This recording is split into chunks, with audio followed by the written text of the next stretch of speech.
Hello everyone, I am Ashlesha Deshpande and today I'll be continuing on the topic of overheads that we discussed in the last video. In the last video I spoke about the meaning, definition and features of overhead.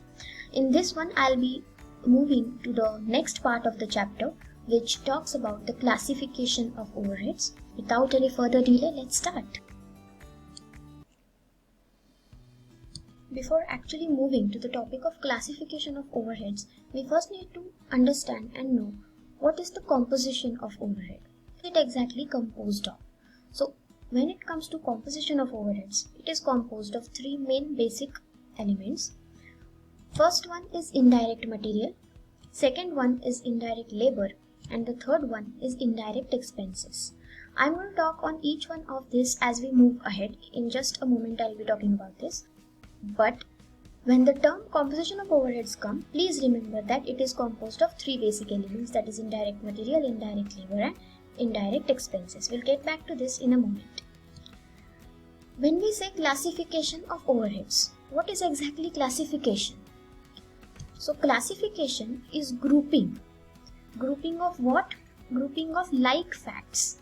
Like facts is similar facts having some similarities between them under a common designation. What is a common designation? Common designation is some common place, some common box that is chalked out. On the basis of what now this common designation is decided?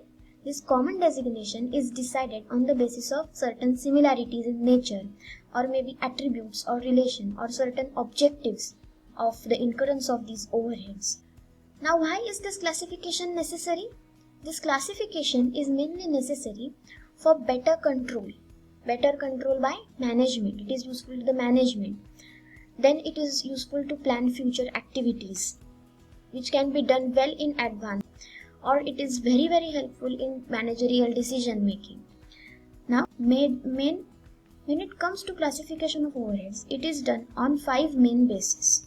First one being functional classification, followed by element-wise classification, then behavioral classification, control-wise classification, and last one is normality-wise classification.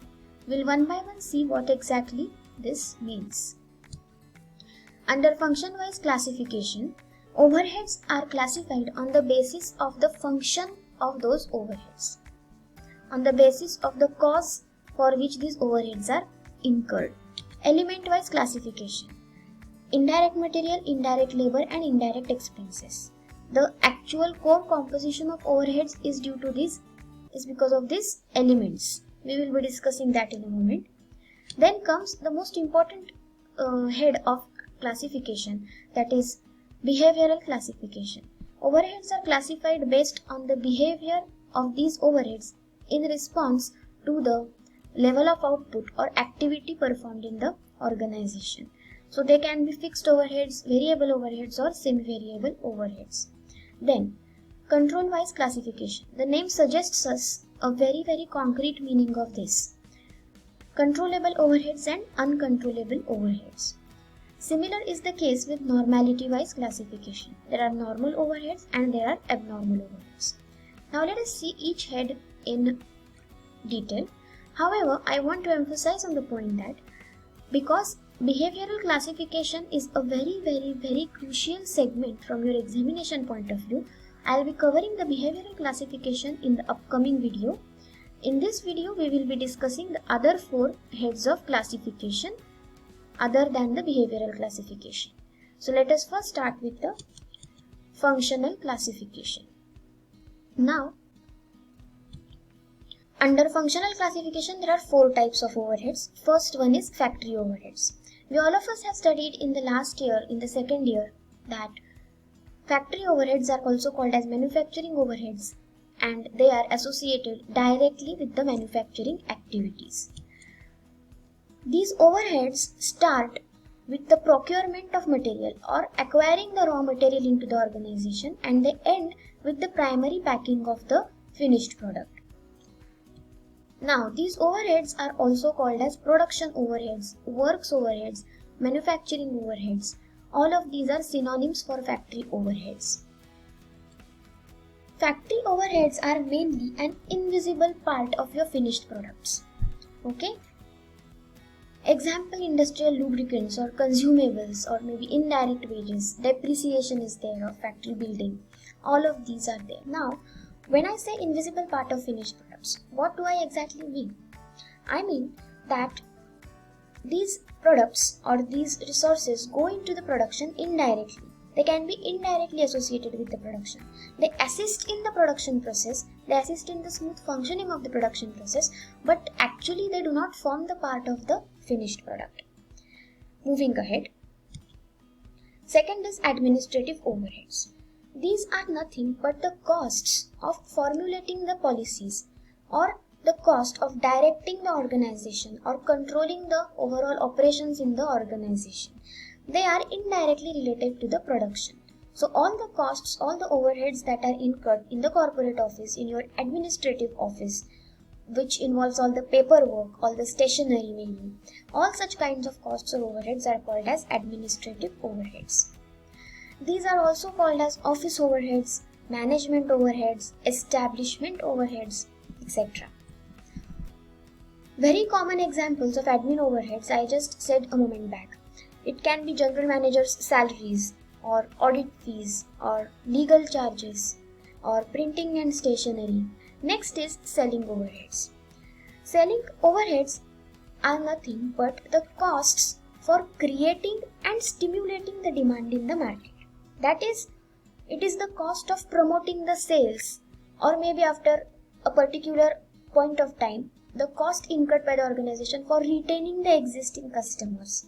All of such kinds of costs which are incurred for all these types can be termed together as selling overheads. Now if you remember, in your mercantile law, there is a chapter called Sale of Goods, which talks about ownership of goods and possession of goods. Selling overheads are the overheads or costs that are incurred for transferring the ownership of goods to the buyer. Okay? For transferring the ownership of goods, not the possession. Please try to understand the difference over here. Examples can be the costs or overheads incurred for advertising, then salaries and commissions of the selling personnel or showroom expenses. Bad dates are there. All these expenses which help in creating and stimulating the demand in the market or promoting the sales or retaining the customers, they can be termed together as selling overheads. And the last part under function-wise classification is distribution overheads. Distribution overheads start at a point where final completion of the production is done. Okay, the finished product is when it is ready to dispatch. At that point of time, these distribution overheads start.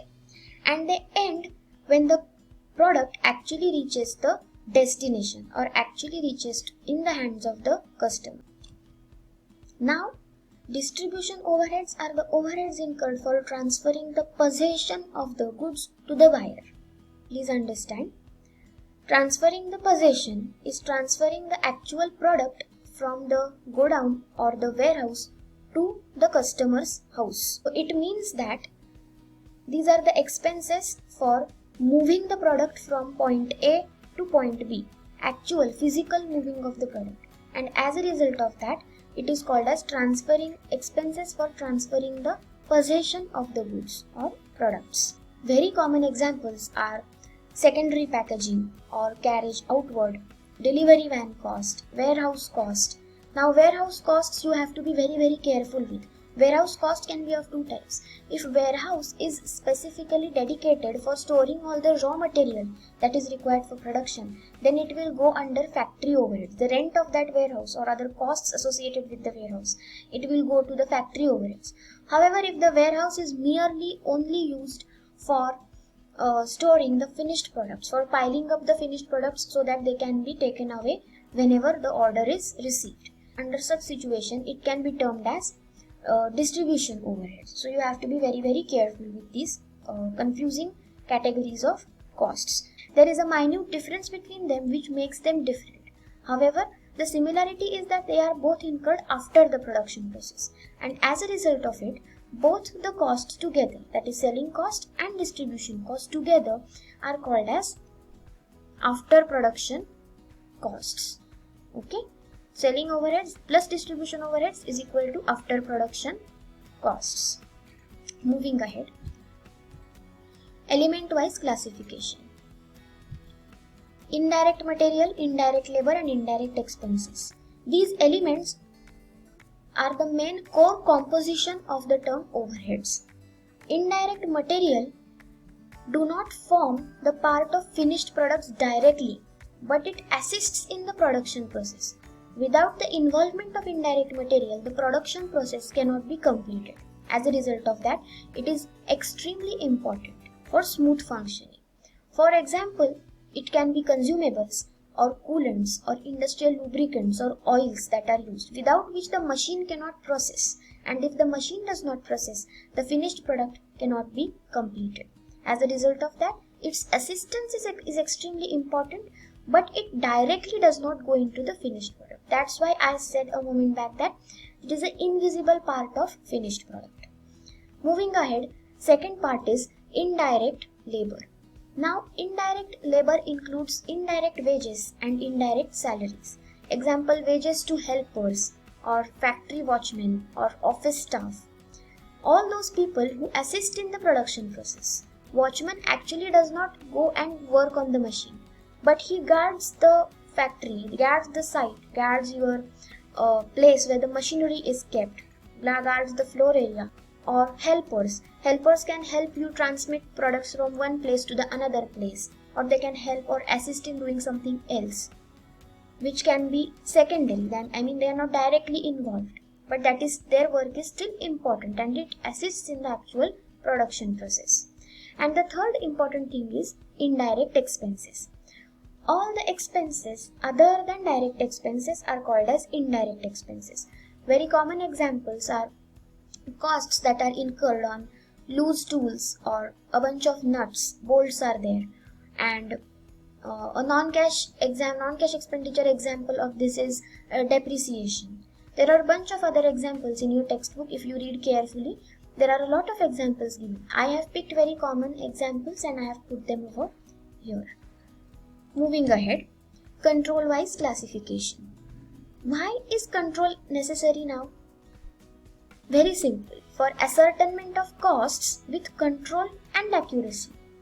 Costs need to be ascertained, right? Why are we classifying the costs? So that we can ascertain the cost of particular product. Now, this ascertainment needs to be accurate, perfect and within control.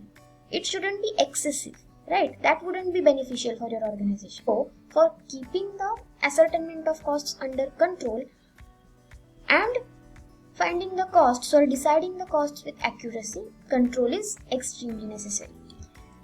Under this, first are controllable overheads. What are controllable overheads? They are indirect costs which can be directly controlled at a given level of management activity. Any director or a particular person who is appointed and who is accountable for the incurrence of these costs is in total charge of these costs. These costs are increased or decreased because of this particular person. He can totally control the incurrence of these costs. That's why they are called as controllable overheads. Generally, variable overheads, which we will be discussing in the next video, they are controllable by nature. Okay, variable overheads are controllable by nature. Examples of controllable overheads can be indirect material cost is a very common example. Now, these controllable overheads, they can be controlled with some very common techniques, like, for example, purchasing bulk quantities can be done. Or there are some other techniques that you will be learning in this year only, in the paper number 3 of your costing. So, by implementation of one of these techniques, you can keep these overheads under control. Second part is uncontrollable overheads. Uncontrollable overheads are the indirect costs that cannot be directly influenced by a specific authority, specific person, or any one responsible in the management authority. And generally speaking, fixed overheads are uncontrollable by nature. They are going to incur irrespective of what you do. What you can do is make your organization more adaptive to these costs, but you cannot totally control them or totally avoid them. They are going to incur. You have to make your organization a bit more elastic, flexible and durable to bear these costs. Moving ahead, Normality-wise classification. As the name suggests, normal overheads is one part of it and abnormal overheads are other part of it. Now normal overheads are expected overheads. They are expected to incur and they cannot be avoided. For example, indirect material cost is there. A very common example can be of milk products and milk industry. When you start boiling the milk, there is a certain amount of milk that is going to be evaporated and you cannot do anything about it. You have to consider that much of loss, which is your normal loss, and then you have to further make calculations by considering the amount of milk that is going to be evaporated. Now, what are abnormal overheads? They are exactly opposite of normal overheads. They are absolutely not expected to incur in the normal course in producing a given output. But still they incur. Why do they incur? Because maybe there might be some kind of inefficiency in your functioning. There is some kind of shortcoming in your functioning because of which these abnormal overheads are incurred. We will continue with the milk industry example. In the milk industry, when we heat milk, some amount is bound to be evaporated. But because one of your staff member was careless and was not paying attention, started boiling and it kept boiling for more than necessary time. So extra amount of milk evaporated. That was not necessary to happen, but it happened. Why? Because the carelessness of your staff came into the picture over here. If he would have been more careful, abnormal loss wouldn't have incurred. And as a result of that, abnormal overheads are absolutely controllable. Common examples can be abnormal idle time. There is normal breaks given to the workers, but apart from that, if your workers are taking leisure time, then that is abnormal idle time, and that you can avoid by changing the policies or changing the rules in the factory. Then there is again abnormal wastage, like we discussed the milk industry example. Excessive evaporation is abnormal wastage. And these abnormal overheads, all such kinds of overheads that are abnormal in nature, are transferred to the costing P&L account. Okay. Now, what are you exactly going to remember in this? Is overheads are composed of three elements: indirect material, indirect labor, and indirect expenses. These three elements together is called as composition of overheads. Second point is, classification of overheads can be done on the basis of function, element, behavior, control, and normality. Third is, classification is extremely important for planning, controlling, and managerial decision making. This is the need of classification of overheads. Now, these overheads that are collected and classified are further analyzed and interpreted on some scientific basis. For what this is done? This is done to be submitted to the management. Why do you need to submit it to the management? For better control, for effective planning, controlling, and for taking very crucial, important managerial decisions.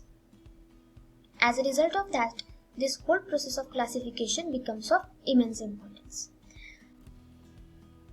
Now, as I said in the beginning of the video, that behavior-wise classification will be discussed in a separate video.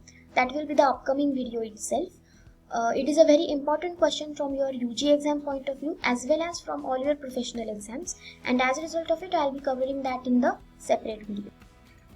So that's it for today, and I'll be seeing you in the next video where we'll be talking about the behavior-wise classification of overheads. Until then, stay home, stay safe.